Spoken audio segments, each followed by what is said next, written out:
Sa video ito ay ipapakita ko po sa inyo kung paano ko na-repair itong torch light na may AM at FM radio. So nasira to kasi na-stuck ng matagal. Na-drain yung battery. Ang battery kasi nito ay lead acid.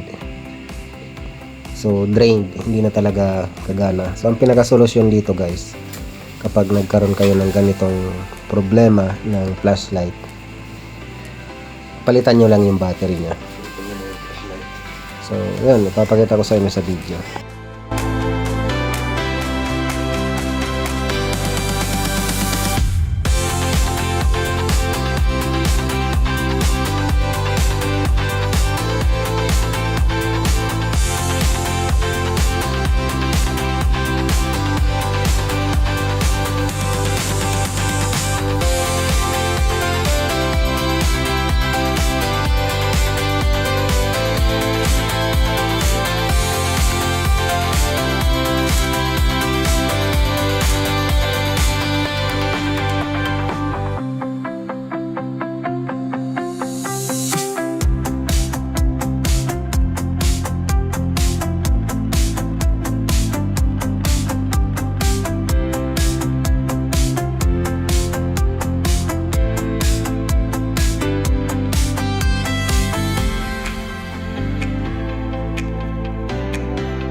Ano po ang ating mabuting ban?